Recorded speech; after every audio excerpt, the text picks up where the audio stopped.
नमस्कार। बदलते वक्त को देखा, बदलते वर्ष को परखा, मगर जाने न क्यों खुद को बदलना चाहते ना हम। जो हम खुद को बदल डालें तो फिर क्या बात हो जाए। बदलते साल हो या फिर बदलता वक्त हो, कोई न बदले कुछ तो वो ईमान बस इंसानियत का हो। बुरा हो वक्त कैसा भी बदल जाएगा वो भी तो, जो हम इंसानियत से हर कर्म अपना जो कर लेंगे। गुजरे हुए साल के साथ बदलते वक्त और नए विहान के इस नव वर्ष की शुभकामनाएं एवं विश्व हिंदी दिवस की अनेकानेक बधाइयों के साथ सबों को पुनः सादर नमस्कार। हिंदी जन जन की भाषा है, हिंदी प्रतिक्षण की भाषा है। हिंदी भाषा ही नहीं, बोली है और भारत के हर क्षेत्र की मिठास और प्यार को संजोए हुए है। हिंदी आज करोड़ों लोगों द्वारा दैनिक रूप में प्रयुक्त होती है और अंतर्राष्ट्रीय स्तर पर भी विभिन्न देशों में यह लोकप्रिय है। हिंदी की मिठास गीत, संगीत, कविता और छंद के रूप में करोड़ों दिलों में छाई हुई है। हिंदी के प्रति यही प्यार राउरकेला इस्पात संयंत्र में कार्यरत हम कर्मियों के दिलों में भी अटखेलियां करता है। और आज कुछ कविता की किलकारियों के माध्यम से हम आज आपको समर्पित करने जा रहे हैं हमारी प्रस्तुति गुंजन। सबसे पहला आमंत्रण है श्री गौतम दास को, जो कि सतर्कता विभाग में कार्यरत हैं और एक विशिष्ट हिंदी प्रेमी भी हैं। हिंदी के प्रति प्यार का यही उद्गार है उनकी ये कविता, मुझे हिंदी से प्यार है। आइए सुनते हैं उन्हीं की जुबानी, उन्हें हिंदी से प्यार है। आप सभी को नमस्कार। मैं गौतम कुमार दास बिजनेस डिपार्टमेंट से एक कविता पढ़ने जा रहा हूँ, जिसका शीर्षक है मुझे हिंदी से प्यार है। प्यार हिंदी से क्यों ना करूँ, मुझे हिंदी से प्यार है। ये तो बहुत आसान भाषा है, हमारी जो राजभाषा है। ये एक दूसरे को जोड़ने वाली भाषा है, ये एक समृद्ध भाषा है। देश में हर क्षेत्र में बोलने वाली भाषा है, देश को हर राज्य से जोड़ने वाली भाषा है। विश्व के लगभग 150 विश्वविद्यालयों में पढ़ाने जाने वाली भाषा है। विश्व में सबसे ज्यादा बोलने वाली भाषा है। प्यार हिंदी से क्यों ना करूं, मुझे हिंदी से प्यार है। 132 देश इसके साथ है। हिंदी फिल्म देखने वालों की विश्व में भरमार है। हिंदी केवल एक भाषा नहीं, खेतों से गांव लौटने बेलों की घंटियों की झनकार है। आज हर कंपनी हिंदी में विज्ञापन देने में बेचैन है। चीन जापान भी हिंदी सीखने में तल्लीन है। प्यार हिंदी से क्यों ना करूं, मुझे हिंदी से प्यार है। दूसरे देशों के लोगों की यह बनती पसंद है। ओबामा जी का कहना है हिंदी हमें सीखना है। भारत एक उभरती शक्ति, भारत से बड़ा ना दूसरा बाजार है। हिंदी हमें सीखना है और सभी को सिखाना है। हिंदी का रथ को हमें सारथी बनना है। विश्व की बगियों में हर तरफ हिंदी का फूल खिलाना है। हिंदी का फूल खिलाना है, हिंदी का फूल खिलाना है। धन्यवाद। जय हिंद। राउरकेला इस्पात संयंत्र में हमारा उद्देश्य न केवल उत्कृष्ट श्रेणी का इस्पात बनाना है, बल्कि लोगों में छुपी हुई प्रतिभा को जागृत करना भी है। और इसी क्रम में कई बार औद्योगिक परिस्थितियों के शोरगुल में भी हमारे कवियों की खनकती स्वर लहरी उभर उठती है। दैनिक जीवन और प्रतिभाशाली सोच को जीवंत रखते हुए अपनी भावनाओं को शब्द देना हमारे कवियों के जीवन का हिस्सा बन गया है। और इसी सोच की कड़ी में अगला नाम है हिमांशु का। तो दावत देते हैं हिमांशु को। उनकी कविता का शीर्षक है पिघलता लोहा। नमस्कार, मेरा नाम Himanshu Kumar, blast furnace mechanical से हूँ, टेक्नीशियन। मैं एक कविता आपके सामने प्रस्तुत कर रहा हूँ, जिसका शीर्षक है पिघलता हुआ लोहा। पिघलते हुए लोहों में मैं अपनी ज़िंदगी को झांकता हूँ। सोचता हूँ क्या ये ज़िंदगी है, तो जवाब मिलता है हाँ, ये ज़िंदगी है। पिघलना, ढलना, एक आकार बन जाना और अंत में मिट जाना, ये लोहा ही तो है। तपते हुए आग में लाल सुर्ख रंग लिए, तपते हुए आग में लाल सुर्ख रंग लिए, निरंतर प्रवाह की गति लिए, हर जिंदगी से जुड़ा, लोगों की विश्वास से बंधा, ये लोहा ही तो है।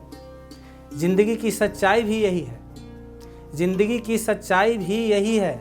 जलना, तपना, पिघलना, मिटना। जिंदगी की सच्चाई भी यही है, जलना, तपना, पिघलना, मिटना।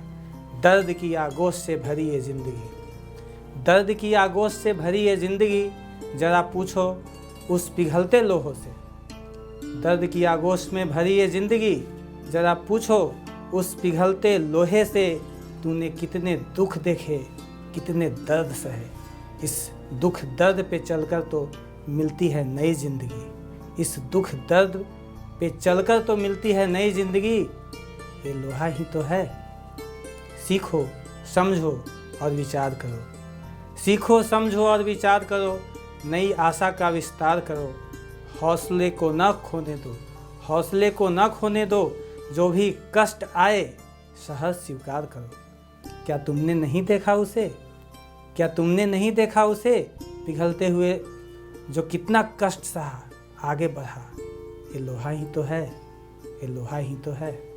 धन्यवाद। जिंदगी कई बार अनुभवों की आंच में तपकर, सच्चाइयों से सिंचित होकर और वक्त की मार सहकर एक अनोखे व्यक्तित्व की नींव रखती है। वह व्यक्तित्व न तो कठिनाइयों से घबराता है और न ही मुरझाता है। अकेलेपन में भी अपनी परछाइयों का साथ पाकर सुदृढ़ हो उठता है और उत्कृष्टता के चरम की ओर अग्रसर हो जाता है। ऐसे ही एक कर्मठ व्यक्तित्व के कंठ से निकली हुई कुछ सच्चाइयों की आवाज़ से हम रूबरू होते हैं। कवि हैं श्री पीताम्बर सतपथी। ये एक स्वाभाविक कवि हैं और इनकी स्वाभाविक कविता को हम आज प्रस्तुत कर रहे हैं। कविता का नाम है सफ़र। मैं Pitambar Satpathy, AGM blast furnace mechanical. एक छोटी सी कविता है हर किसी की ज़िंदगी की सफ़र की। सफ़र। थक चुका हूँ मैं पर रुका नहीं, चलने लगे जो सफ़र ये ज़िंदगी का। बिछड़ गए सफ़र के दरमियान पर, किसे खबर है मेरी मंजिल की। कभी भागता तो कभी फिसलता हूँ, बड़ी मुश्किल से संभलता हूँ। मिले तो बहुत अपनों और गैरों से, हौसला मिले गैरों से, पर नफ़रत मिली अपनों से। कभी लापता हो जाता हूँ मैं इस भीड़ में, फिर भी बेखबर रहता हूँ अपने ठिकाने से। सुकून तो मिलती है अकेले चलने में, कम से कम डर ना होता है गुम होने में। सोचता कहीं कोई नई मोड़ मिले, जो फासला तो कम करे सफ़र की, पर ये तो नसीब से तय होती है अपनी दिशा और अपनी मंजिल की। चलता रहता हूँ अपने साए के साथ साथ, जो ना तो संभलता है ना तो कुचलता है, परंतु चलता ज़रूर है अपने साथ साथ। मेरे साया ही तो मेरे हमसफ़र है। नज़दीकियों को ढूंढने की ख्वाब में चला तो बहुत दूर दूर तक मैं, पर छोटे पड़ गए अब पाँव मेरे इस कमबख्त लंबी राह में। थोड़ी सी गुमान क्या कर ली मैंने, अब सारे अपने भी रूठ गए। हम भटक गए थे कुछ दूर तक, किसी ने परवाह तक नहीं किए। फिक्र तो हमेशा ही रहेगी किसी साथी की, सफ़र चाहे लंबा हो या छोटा, पर फिक्र तो हमेशा ही रहेगा, हमेशा ही रहेगा मेरी अपनों का। नमस्कार। चलता रहता हूँ अपने साये के साथ, जो ना संभलता है ना तो कुचलता है, परंतु चलता ज़रूर है अपने साथ साथ। मेरा साया ही तो मेरा हमसफ़र है। कितनी उत्कृष्ट पंक्तियाँ हैं हमारे इस कवि की। आइए अब हम पुनः रुख करते हैं एक कोकिल कंठी कवयित्री शमिता मिश्र का। मैं, मेरा और मुझे पर आधारित उनकी कविता को हम सुनते हैं उन्हीं की मधुर स्वर लहरी के साथ। कविता का शीर्षक है भंवर। नमस्कार। कविता का शीर्षक है भंवर। मैं मुझे मेरा के इस चोहा दौड़ से संपूर्ण विराम ले लूं। कौन, कहाँ, कैसे, क्यों, कब, बुद्धि के इन प्रश्नों के बौछार को अनदेखा कर केवल अपनी हृदय की सुनूं, अपनी हृदय की करूं। केवल अपने हृदय की सुनूं, अपने हृदय की करूं। मन कर रहा है ऐसे ही चक्र खाती रहूं जीवन रूपी इस भंवर में। मन कर रहा है ऐसे ही चक्र खाती रहूं जीवन रूपी इस भंवर में। घूमती रहूं गोल गोल बहाव के साथ। अस्तित्व का संघर्ष छोड़ नीचे और नीचे चले जाऊं। एकाकार हो जाऊं इसके अनंत गहराइयों में।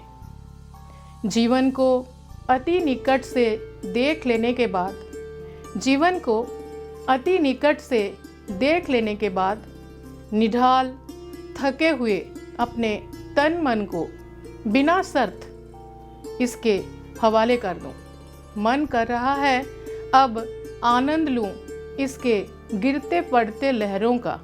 मन कर रहा है अब आनंद लूं इसके गिरते पड़ते लहरों का। बिना शर्त प्रखर सूर्य किरणों को सर झुका लूं, तो कभी मृदु मंद मलय का आनंद ले लूं, तो कभी मृदु मंद मलय का आनंद ले लूं। मन कर रहा है ऐसे ही चक्कर खाती रहूं जीवन रूपी इस भंवर में। सही गलत, पुण्य पाप, अतीत भविष्य, कर्तव्य नैतिकता, अब जब ये सारे शब्द शोभित केवल पुस्तक पृष्ठ पर, अब जब ये सारे शब्द शोभित केवल पुस्तक पृष्ठ पर, तो क्यों ना मैं भी सुगंध ले लूं। हाथ पसारे दूर खड़े रहस्य गर्भा भव्य गंभीर अरण्य का, तो क्यों ना मैं भी सुगंध ले लूं। हाथ पसारे दूर खड़े रहस्य गर्भा भव्य गंभीर अरण्य का।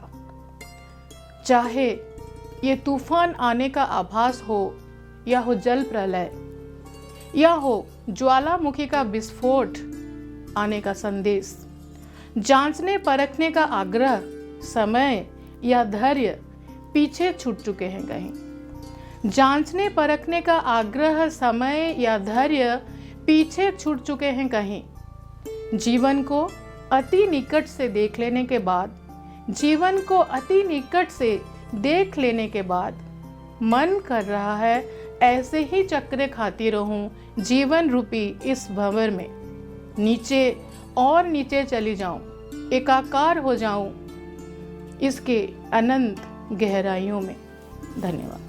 जिंदगी की जद्दोजहद में से निकलकर स्वाभाविकता की ओर चलने की पेशकश, और इसी में ही तो जिंदगी का सार छुपा है।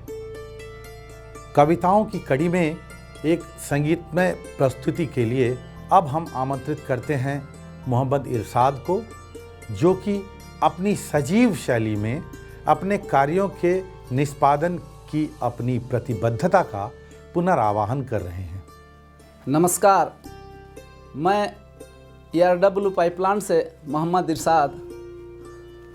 आज हिंदी दिवस के अवसर पर मैं एक कविता पाठ करने जा रहा हूँ। उससे पहले एक शायरी आपके हवाले कर रहा हूँ। हम जान के दुश्मनों को हम जान कहते हैं, हम जान के दुश्मनों को हम जान कहते हैं। मोहब्बत के सरजमीन को हम हिंदुस्तान कहते हैं, मोहब्बत के सरजमीन को हम हिंदुस्तान कहते हैं। हिंदी प्रचलित संयंत्र को हम राउरकेला स्टील प्लांट कहते हैं। हमको मन की शक्ति देना, हम आगे बढ़ें, RSP के सारे लक्ष्य हम पूरा करें। हमको मन की शक्ति देना, हम आगे बढ़ें, आरएसपी के सारे लक्ष्य हम पूरा करें। हमको मन की शक्ति देना, सेल की ये संस्था वो है, देती है खजाने, गुणवत्ता को हर समय पे आगे बढ़ाने, पहन कर सुरक्षा कवच हम इस्पात बनाएं। आरएसपी के सारे लक्ष्य हम पूरा करें। हमको मन की शक्ति देना, कर्मचारी के मन में रहे के समन्वय बनाए, कर्मचारी के मन में रहे के समन्वय बनाए। कोविड-19 के सारे नियम को हम पालन करें, हिंदी भाषा को संस्कृति का लक्ष्य बनाएं। आरएसपी के सारे लक्ष्य हम पूरा करें। हमको मन की शक्ति देना, उत्पादनों के सारे सरहद पार कर चुके, उत्पादकों के सारे लागत कम भी कर चुके, संयंत्र को हरियाली के साए में हम रखें। आरएसपी के सारे लक्ष्य हम पूरा करें। हमको मन की शक्ति देना, हम आगे बढ़ें। आरएसपी के सारे लक्ष्य हम पूरा करें। हमको मन की शक्ति देना, हमको मन की शक्ति देना, हमको मन की शक्ति देना। हिंदी भाषा को मैं हर भाषा के ऊपर सजा दूंगा, हिंदी भाषा को हर भाषा के ऊपर सजा दूंगा। चिरागों को खुशामत मत करो, मैं दिल जला दूंगा। चिरागों को खुशामत मत करो, मैं दिल जला दूंगा। आपको यकीन हो जाए कि मुझ में खूबियाँ भी हैं, मुझे आवाज़ दे देना, मैं लौट कर आ जाऊंगा। Thank you. संसार में अगर दुख है तो सुख भी है, गम है तो खुशियाँ भी हैं, ठहराव है तो रफ्तार भी तो है। फिर क्यों हम अपने लक्ष्य की ओर अग्रसर ना हो, अनवरत, अविरल, अपरिमित सामर्थ्य के साथ। राउरकेला इस्पात संयंत्र के कवियों की कड़ी में एक जाना पहचाना चमकता चेहरा है हमारे उदीयमान कवि श्री विक्रम सिंह का। चरैवेती के मूल मंत्र को अपनी जादुई आवाज़ में उनके ही शब्दों में सुनते हैं, उनकी कविता चल मुसाफिर चल के रूप में। नमस्कार, मेरा नाम है विक्रम सिंह, मैं ब्लास्ट फर्नेस मैकेनिकल से हूँ। मैं आज जो कविता लेके आया हूँ उसका शीर्षक है चल मुसाफिर चल, जो कि हमें जीवन के पथ पर आगे बढ़ने की प्रेरणा देती है। बार बार यही समझाए समय की रफ्तार, चलने के बिना लगे न नैया पार। चलते चलते क्यों रुक गए कदम तेरे, गिरते गिरते क्यों निकला जाए तेरा दम। टिक टिक करके यही बतलाए समय की रफ्तार, चलने के बिना लगे न नैया पार। ना समय एक सा ना ही तेरी डगर, कभी दिन कभी रात, कभी पतझड़ कभी बरसात। बार बार यही समझाए समय की रफ्तार। आगे बढ़ जो हुआ वो भूल कर, आगे बढ़ हंसी मंजर को सोचकर, आगे बढ़ हौसलों को बना पतवार, चलने के बिना लगे न नैया पार। यही तो है रीत संसार की, जो चलता गया जो बहता गया वो पा गया अथाह सागर। जो रुका जो हारा डूब गया बीच मझधार, चलने के बिना लगे न नैया पार। धन्यवाद। चलते चलते अब हम उस मुकाम पर पहुँचे हैं जहाँ की अब हमें देना है शब्दों को विराम। लेकिन इसके पहले कि हम आपसे विदा लें, एक आग्रह, एक अनुग्रह। बेदरो दीवार का एक घर बनाना चाहिए, बेदरो दीवार का एक घर बनाना चाहिए। उम्र थोड़ी ही मगर पर वक्त पूरा चाहिए। हम जो अगर दीवार से बातें न कर पाए मगर, हम जो अगर दीवार से बातें न कर पाए मगर, दिल की ये आवाज़ हर दिल को पहुंचनी चाहिए। वक्त के हम उन थपेड़ों से हो गए गाफिल तो क्या, वक्त के हम उन थपेड़ों से हो गए गाफिल तो क्या। उठ के संभले फिर संभल के दौड़ लगनी चाहिए। दौर देखे हैं कई और मामला मुश्किल भी था, दौर देखे हैं कई और मामला मुश्किल भी था, पर जो हम हैं आज उस पे फ़ख्र होना चाहिए। जंग में हर जीत मिलना पाएगी पर ए अनूप, जंग में हर जीत मिलना पाएगी पर ए अनूप।